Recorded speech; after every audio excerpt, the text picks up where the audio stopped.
Bonjour à tous, bienvenue à ce nouvel office du dimanche. J'espère que vous allez tous très bien. Cette semaine, j'ai décidé de vous parler d'un sujet qui est très présent dans notre société, l'éthique et la justice. En l'absence d'une véritable éthique, personne ne peut vivre avec les autres. C'est pourquoi une fonction de justice doit exister afin de protéger les gens productifs et les gens honnêtes. Si l'on regarde objectivement notre civilisation, force de constater que la morale est raillée, que l'éthique est décriée et que la justice est dévoyée. C'est pourquoi, en ces temps troublés, je tenais à vous apporter quelques solutions et espoirs pour améliorer notre société. Commençons tout d'abord par la lecture du credo de l'Église de Scientologie.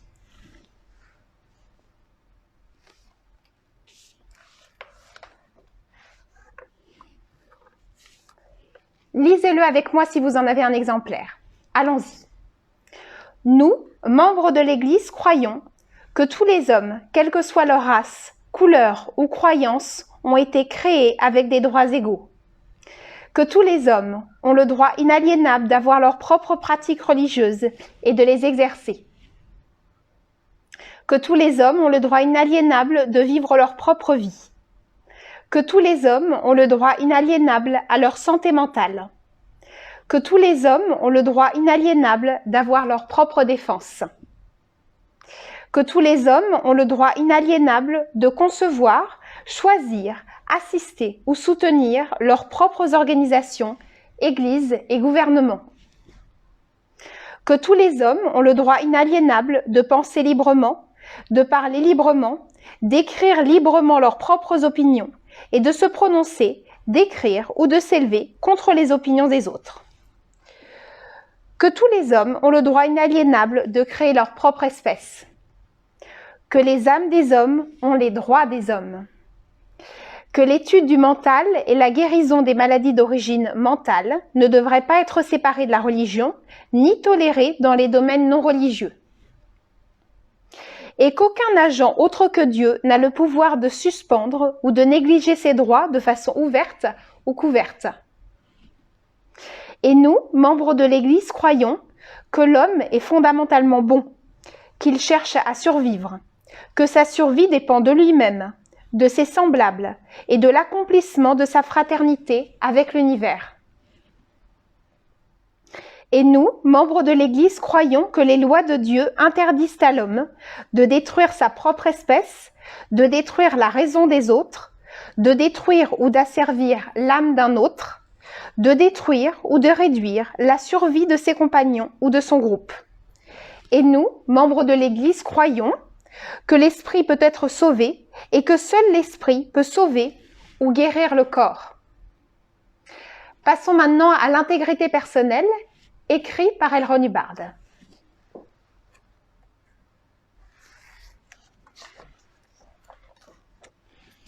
Rappelez-vous, il vous est lu chaque semaine pour vous aider à utiliser votre propre observation lorsque vous intégrez de nouvelles données. Alors voici ce texte. Ce qui est vrai pour vous est ce que vous avez observé par vous-même. Et lorsque vous avez perdu cela, vous avez tout perdu. Qu'est-ce que l'intégrité personnelle? L'intégrité personnelle, c'est savoir ce que vous savez. Ce que vous savez n'est rien d'autre que ce que vous savez. C'est cela l'intégrité. Il n'y a pas d'autre intégrité.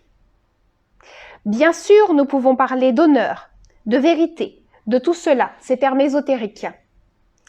Mais je pense qu'on ne trahirait pas le moins du monde si ce que nous observions était vraiment ce que nous observions.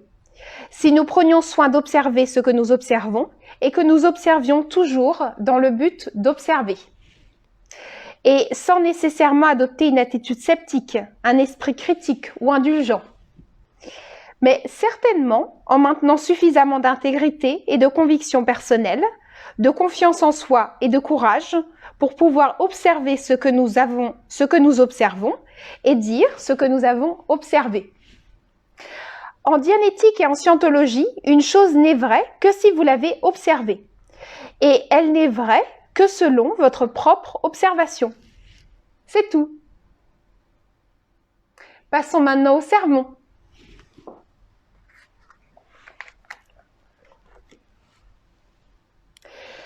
Si vous suivez nos offices, vous vous souvenez certainement que nous avons vu que la solution optimale à tout problème présenté par la vie serait celle qui mène au plus de survie pour le plus grand nombre. Une connaissance de l'éthique est donc nécessaire à la survie. Ce sont la connaissance et l'application de l'éthique qui permettent de sortir du piège de la dégradation et de la douleur. Voici le sermon. Il s'intitule « Les fondements de l'éthique ». Au travers des âges, l'homme s'est débattu avec les sujets du bien et du mal, de l'éthique et de la justice. Le dictionnaire définit le mot éthique comme l'étude de la nature générale de la morale et des choix moraux spécifiques que doit faire l'individu dans ses relations avec autrui.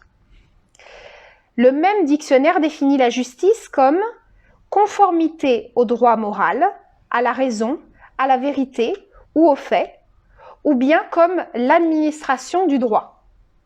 Comme on peut le voir, ces termes ont été confondus. Toutes les philosophies, depuis des temps immémoriaux, se sont préoccupées de ces sujets, mais aucune ne les a jamais résolus. Le fait qu'ils aient été résolus en dianétique et en scientologie représente une percée d'envergure. La solution reposait d'abord dans leur distinction. À partir de là, une technologie utilisable a pu être développée pour chacun d'eux. L'éthique se résume alors simplement aux mesures que l'individu prend envers lui-même. C'est une chose personnelle. Celui qui est éthique ou a son éthique en place le fait lui-même, de sa propre détermination. La justice est constituée par les mesures prises par le groupe envers l'individu quand ce dernier ne parvient pas à prendre ces mesures lui-même. Ces sujets sont en fait le fondement de toute philosophie. Mais quand on étudie l'histoire de la philosophie, il apparaît clairement qu'ils ont longtemps déconcerté les philosophes. Les premiers disciples de l'ancien philosophe grec Pythagore tentèrent d'appliquer leur théorie mathématique au sujet de la conduite humaine et de l'éthique. Un peu plus tard, un autre philosophe grec, Socrate, s'attaqua à la question. Il démontra comment tous ceux qui prétendaient montrer aux gens comment vivre étaient eux-mêmes incapables de défendre leurs propres idées ou même de définir les termes qu'ils utilisaient.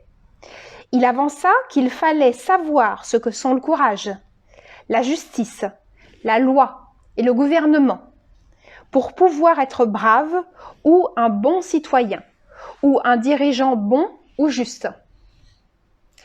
Tout cela était bien, mais il refusa par la suite de fournir des définitions. Il déclara que tout péché était ignorance, mais il ne fit pas ce qu'il fallait pour tirer l'homme de son ignorance. L'élève de Socrate, Platon, adhéra aux théories de son maître, mais soutint que ces définitions ne pouvaient être obtenues que par la raison pure. Cela signifiait qu'il fallait se couper de la vie, s'isoler dans quelques tours d'ivoire pour parvenir à trouver les solutions de la vie, ce qui n'était pas très utile à l'homme de la rue. Aristote s'intéressa aussi à l'éthique. Il expliqua les comportements non éthiques en disant que les désirs de l'homme l'emportaient sur sa faculté de raisonnement. Et cette chaîne se perpétua à travers les âges. L'un après l'autre, chaque philosophe essaya de résoudre les questions de l'éthique et de la justice. Malheureusement, jusqu'à présent, aucune solution pratique n'a vu le jour, comme le prouve le déclin du niveau d'éthique de la société. Ainsi, il apparaît que les découvertes qui ont été faites ces quelques 30 dernières années sur ce sujet constituent vraiment une percée importante. Nous avons défini les termes que Socrate n'avait pas définis. et nous disposons d'une technologie efficace que chacun peut utiliser pour se sortir de la boue. Les lois naturelles sous-jacentes du sujet ont été découvertes et énoncées clairement de façon à être accessibles et utilisables pour tous. L'homme a un sens tellement inné de l'éthique que lorsqu'il s'écarte du droit chemin, il cherche toujours à remédier à son propre manque d'éthique. Il sait qu'il a un point faible concernant son éthique au moment même où il le développe. Dès lors, il tente de mettre son éthique en place. Et s'il réussit à penser suffisamment clairement en termes de survie à longue échéance, il se peut qu'il y parvienne. Mais même s'il ne possède pas l'exacte technologie sur le sujet de l'éthique. Je vais vous répéter cette phrase. Il sait qu'il a un point faible concernant son éthique au moment même où il le développe. Dès lors, il tente de mettre son éthique en place et s'il réussit à penser suffisamment clairement en termes de survie à longue échéance, il se peut qu'il y parvienne, même s'il ne possède pas l'exacte technologie sur le sujet de l'éthique. Bien trop souvent, cependant, le banc, je vais vous définir le mot banc, qui est un terme technique de scientologie et de dianétique. Par banc, nous voulons dire la portion du mental qui fonctionne entièrement selon le mode excitation-réflexe et qui contient tous les moments de douleur et d'inconscience vécus par la personne. Par exemple, la personne a fait une chute de vélo, un accident, elle s'est fait mal à la jambe. Il y a une certaine dose d'inconscience dans ce moment-là, c'est enregistré dans le banc. Par la suite, la personne, quand elle veut refaire du vélo, peut ressentir de la peur ou de la crainte. Et tout ça vient du banc. Alors, bien trop souvent, cependant, le banc est enclenché par une situation non éthique. Et si l'individu n'a pas de technologie pour y remédier de façon analytique, sa solution consiste alors à inventer des motivateurs. Un motivateur est aussi un terme technique de scientologie. Et c'est quelque chose que subit la personne et qui le motive à faire quelque chose. Par exemple, on vous vole votre portefeuille, eh bien, ça vous motive ensuite à aller voler de l'argent. Le fait qu'on vous vole votre portefeuille, c'est le motivateur. Alors, je vais revoir avec vous ce paragraphe. Bien trop souvent, cependant, le banc est enclenché par une situation non éthique. Et si l'individu n'a pas de technologie pour y remédier de façon analytique, sa solution consiste alors à inventer des motivateurs. Autrement dit, il tend à croire ou à prétendre qu'on lui a fait quelque chose qui justifie ses propres actions non éthiques ou les pousser à agir de la sorte. Et c'est à ce moment-là qu'il commence à glisser sur une pente savonneuse. Ce n'est pas sa tentative visant à mettre son éthique en place qui le démolit. C'est l'automaticité du banc qui lui tombe dessus. Et c'est son emploi, à ce moment-là, d'un mécanisme du banc qui le fait dégringoler. Et quand cela arrive, personne ne met plus d'ardeur à le faire dégringoler que l'individu lui-même. Une fois bien engagé sur cette pente, sans les bases de la technologie de l'éthique, il n'a aucun moyen de remonter et il s'effondre alors de lui-même, délibérément. Même s'il existe un tas de complexité dans sa vie, même si d'autres personnes œuvrent à sa ruine, l'origine de cette dégringolade est son ignorance de la technologie de l'éthique. Cette technologie est essentiellement l'un des premiers outils à utiliser pour s'extraire des sables mouvants. Même le pire des criminels cherchera d'une façon ou d'une autre à mettre son éthique en place. Ceci explique pourquoi Hitler invita le monde à détruire l'Allemagne. La guerre était toute gagnée pour lui avant septembre 1939. Avant qu'il n'ait déclaré la guerre, les Alliés lui donnaient tout ce qu'il voulait. Il possédait l'une des meilleures organisations d'espionnage qui ait jamais existé. Grâce à lui, l'Allemagne était bien partie pour récupérer ses colonies. Et là-dessus, l'imbécile déclara la guerre. Il s'effondra et entraîna l'Allemagne avec lui. Son esprit brillant filait à une vitesse folle dans une direction et son sens inné de l'éthique le faisait s'effondrer à une vitesse folle dans l'autre direction. L'individu qui ne possède aucune technologie de l'éthique n'est capable ni de s'imposer une éthique, ni de s'empêcher de commettre des actes anti-survie, et donc il s'effondre. Il ne s'en sortira que s'il acquiert la technologie fondamentale de l'éthique, et s'il l'applique à lui-même et aux autres. Il se peut que cela ne soit pas tout à fait à son goût au début, mais quand on est en train de mourir de la malaria, c'est une maladie, on ne se plaint généralement pas du goût de la quinine, qui est le remède à la malaria. On ne l'aime peut-être pas, mais on la boit, c'est sûr. Quand l'individu ne réussit pas à mettre son éthique personnelle en place, le groupe prend des mesures à son encontre. Et c'est ce qu'on appelle la justice. J'ai constaté que l'on ne peut pas faire confiance à l'homme en ce qui concerne la justice.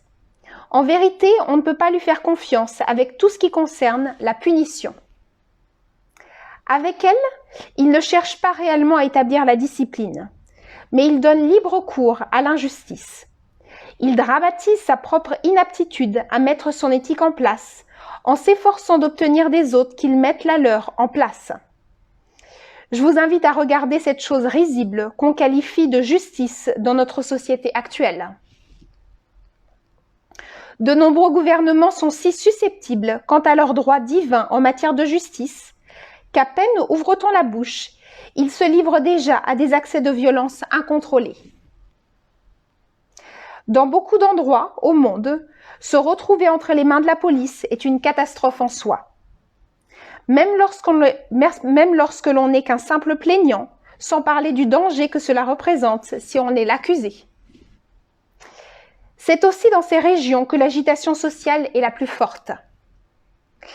Lorsque la technologie de l'éthique n'est pas connue, la justice devient une fin en soi.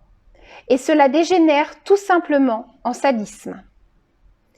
Parce qu'ils ne comprennent pas l'éthique, les gouvernements ont des comités d'éthique. Mais ces derniers sont tous conçus dans un contexte de justice. Ils violent même l'origine du mot éthique. Sans cesse, ils appellent éthique des actions de justice avec des comités d'éthique médicale, des comités d'éthique psychologique, des commissions parlementaires, etc. Tout cela est fondé sur la justice parce qu'ils ne savent pas vraiment ce qu'est l'éthique. Ils appellent cela éthique, mais ils entament des actions en justice. Ils punissent et ils rendent les choses plus difficiles à ceux qui cherchent à mettre leur éthique en place. On s'attend à une véritable justice et celle-ci a un emploi bien précis. En l'absence de discipline, tout le groupe s'effondre. On a remarqué de manière continuelle que le manque de discipline ou sa disparition était à l'origine de l'échec des groupes. Sans discipline, les groupes et leurs membres meurent.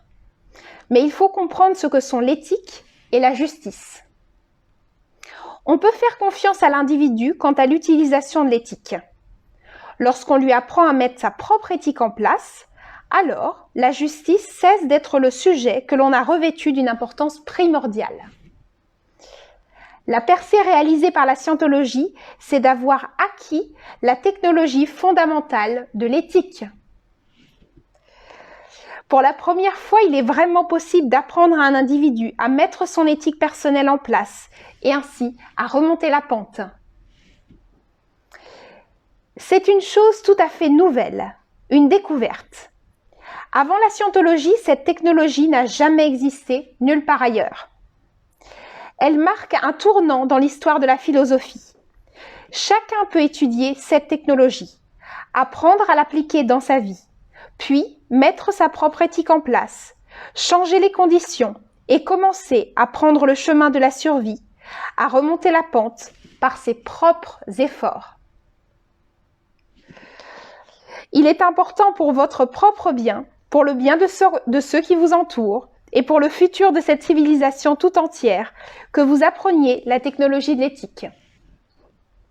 Le livre Introduction à l'éthique de Scientologie contient ces informations et vous apprendra comment appliquer cette technologie vitale.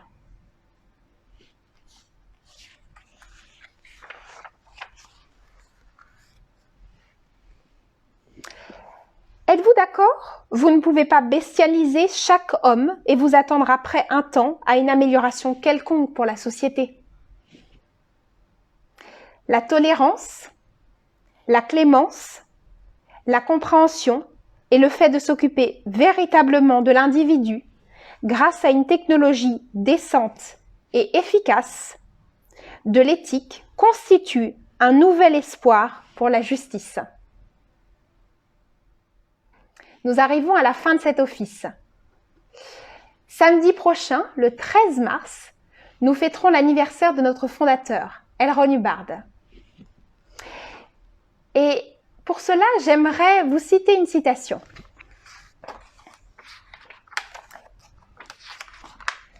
Il s'agit d'un texte de L. Ron Hubbard qui s'intitule « La joie de créer ». Efforcez-vous de sourire et bientôt vous cesserez d'avoir l'air sombre. Forcez-vous à rire et bientôt vous trouverez de quoi rire. Faites naître en vous l'enthousiasme et bientôt c'est ainsi que vous vous sentirez. Un être crée ses propres sentiments. La plus grande joie qui soit dans la vie, c'est de créer. Alors, créez à profusion. L. Ron Hubbard. Nous arrivons à la fin de cet office. Je vais vous informer sur les deux webinaires qui vont avoir lieu cette semaine. Le premier aura lieu demain à 19h30 sur le thème de « Comment créer une vie de couple heureuse et durable ». Et le second aura lieu vendredi 12 mars à 19h30, pareil, sur le sujet de comment repérer les personnes toxiques et les solutions. Terminons cet office par la prière de Scientologie pour la liberté totale.